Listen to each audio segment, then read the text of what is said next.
Moro! Anna tässä. Järvenpäähän tai Keski-Uudenmaan alueelle tulee 300 000 uutta asukasta lähiaikoina, lähivuosina. Infraa ruvetaan rakentamaan ylöspäin huikeasti. 25-kerroksisia, 30-kerroksisia kerrostaloja. Ruokakauppoja tulee semmoisia pikkukauppoja ympäri kylää enemmän kuin aiemmin, jotta ruokahuolto pelaa. Ja rekoille on raiteja infrassa tehty riittävästi, että kuljetus kauppoihin onnistuu hyvin. Seurakunnat kasvavat, ihmiset alkavat uskomaan Jumalaan enemmän kuin aiemmin.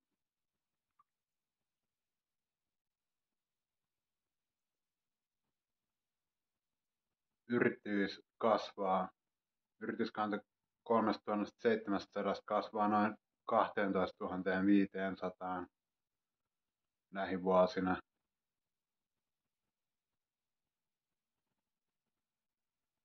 Työpaikkoja etaploituu Järvenpään ja Keski-Uudenmaan alueella huikeasti. Kulttuuripalveluita tulee enemmän. Liikuntapaikkoja rakentuu. Metsät häviää kyllä, koska metsien tilalle pitää rakentaa kerrostaloja, jotta on koteja kaikille.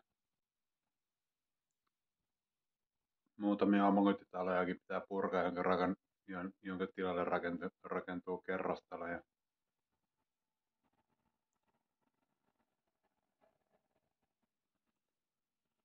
Sitten koulut ovat sopivan kokoisia, niitä ei tarvitse laajentaa. Oppilaita on riittävästi jokaiselle vuosiluokalle tulevaisuudessa.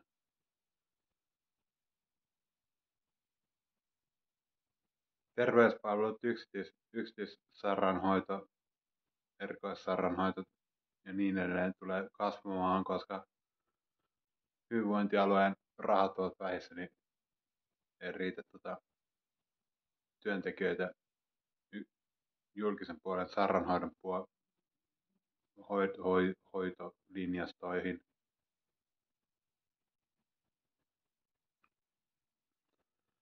Jos ihme tapahtuu, niin hyvinvointialue saa enemmän rahaa sitten kun aika on.